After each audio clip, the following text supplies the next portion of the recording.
വിശുദ്ധ പൗലോസ് അപ്പോസ്തലൻ തിമോഥെയോസിന് എഴുതിയ 1-ാം ലേഖനത്തിൽ നിന്ന്.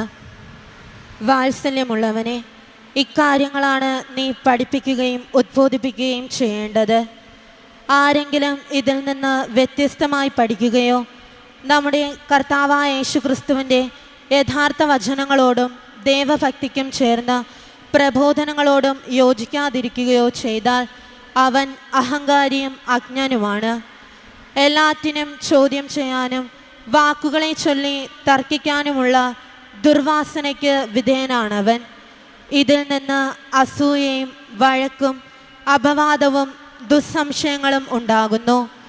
ദുഷിച്ച മനസ്സുള്ളവരും സത്യബോധമില്ലാത്തവരും ദേവധനലാഭത്തിനുള്ള മാർഗമാണെന്ന് കരുതുന്നവരുമായ മനുഷ്യർ തമ്മിലുള്ള തുടർച്ചയായ വാദകോലാഹലങ്ങളും ഇതിൻ്റെ ഫലമത്രേ.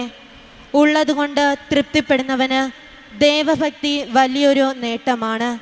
കാരണം നാം ഈ ലോകത്തിലേക്ക് ഒന്നും കൊണ്ടുവന്നില്ല, ഇവിടെ നിന്ന് ഒന്നും കൊണ്ടുപോകുവാനും നമുക്ക് സാധിക്കുകയില്ല. ഭക്ഷണവും വസ്ത്രവും ഉണ്ടെങ്കിൽ അതുകൊണ്ട് നമുക്ക് തൃപ്തിപ്പെടാം.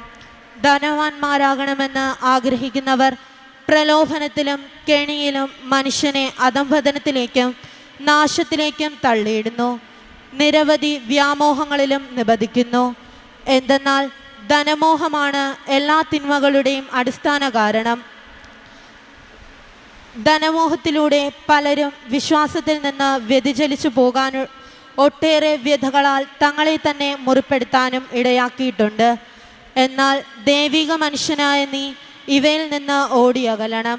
നീതി, ദൈവഭക്തി, വിശ്വാസം, സ്നേഹം, സ്ഥിരത, സൗമ്യത എന്നിവയെ ഉന്നം വയ്ക്കുക. വിശ്വാസത്തിൻ്റെ നല്ല പോരാട്ടം നടത്തുകയും നിത്യജീവനെ മുറുകെ പിടിക്കുകയും ചെയ്യുക. ഇതിലേക്കാണല്ലോ നീ വെളിപ്പെട്ടിരിക്കുന്നത്.